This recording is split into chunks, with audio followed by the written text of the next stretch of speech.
Anil Ambani is back, कहना अब गलत नहीं होगा।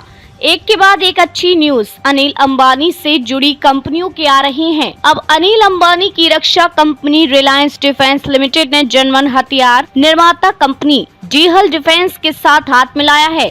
इस पार्टनरशिप के तहत अनिल अंबानी भारतीय सेनाओं के लिए तोप के गोले, विस्फोटक और प्रोपेलेंट बनाएंगे। कंपनी ने एक बयान में कहा कि इस साझेदारी से भारतीय सशस्त्र बलों की जरूरतों को पूरा करने वाली अत्याधुनिक वोल्केनो 155 मिमी सटीक निर्देशित गोला बारूद प्रणाली के स्थानीय उत्पादन को बढ़ावा मिलेगा। बयान के मुताबिक 155 मिलीमीटर तोप के अंतिम चरण में निर्देशित होने वाले गोले अनुमानित प्रभाव क्षेत्र तक पहुंचने के 10 सेकंड पहले ही लक्ष्य पर हमला कर सकते हैं। इसमें लगी प्रणाली की वजह से दुश्मन के इलेक्ट्रॉनिक जैमिंग उपकरण भी इसे आसानी से निष्क्रिय नहीं कर सकते हैं। ये रिलायंस समूह की चौथी रणनीति वैश्विक साझेदारी है। इसके पहले वे दसा एविएशन, थेल्स ग्रुप और रेन मेटल के साथ भी गठजोड़ कर चुका है। उन्नत गोला बारूद प्रणाली में लक्ष्य पर निशाना साधने के लिए अत्याधुनिक लेजर और जीपीएस निर्देशित प्रौद्योगिकी का इस्तेमाल होगा, जिससे इसकी सटीक हमला करने की क्षमता बढ़ेगी। रिलायंस डिफेंस ने कहा कि उसके पास उन्नत गोला बारूद प्रणालियों के विकास और आपूर्ति के जरिए संभावित रूप से 10,000 करोड़ रुपए का राजस्व पैदा करने का बाजार अवसर है। दोनों समूह की तरफ से अलग से जारी एक संयुक्त बयान में कहा गया कि रिलायंस समूह के संस्थापक अनिल अंबानी और डीहल डिफेंस के मुख्य कार्यपालक अधिकारी सीईओ हेलमुट राउख ने निर्देशित गोला बारूद पर रणनीतिक साझेदारी को मजबूत करने पर चर्चा की। दोनों कंपनियों के बीच 2019 में निर्देशित गोला बारूद प्रणाली को लेकर सहयोग की रणनीति साझेदारी हुई थी। अंबानी ने इस अवसर पर कहा कि यह रणनीतिक साझेदारी न केवल भारत की रक्षा निर्माण क्षमताओं की उन्नति को देता है, बल्कि रिलायंस डिफेंस को वैश्विक रक्षा आपूर्ति श्रृंखला के एक अहम अंग के रूप में भी स्थापित करता है। इस समझौते के तहत रिलायंस समूह महाराष्ट्र के रत्नागिरी में एक फैक्ट्री स्थापित करने जा रहा है, जिसकी वार्षिक क्षमता 2 लाख तोप के गोले, 10,000 टन विस्फोटक और 2,000 टन प्रणोदक के उत्पादन की होगी। दोनों कंपनियों ने संयुक्त बयान में कहा कि डीहल डिफेंस के लिए रिलायंस डिफेंस के साथ सहयोग भारतीय बाजार और भारत सरकार की मेक इन इंडिया पहल के प्रति कंपनी की प्रतिबद्धता का हिस्सा है। मेक इन इंडिया 2 के तहत सिस्टम वोल्केनो 155 मिमी पहल चल रही है, जिसमें भारतीय ग्राहक के लिए रिलायंस डिफेंस प्रमुख ठेकेदार है, जबकि डीहल डिफेंस उसकी रणनीतिक भागीदारी है। डीहल डिफेंस के सीईओ हेलमुट राहुक ने कहा कि डीहल डिफेंस भारतीय सशस्त्र बलों के लिए निर्देशित गोला बारूद के संदर्भ में रिलायंस के साथ मौजूदा संबंधों को मजबूत करने के लिए तत्पर है।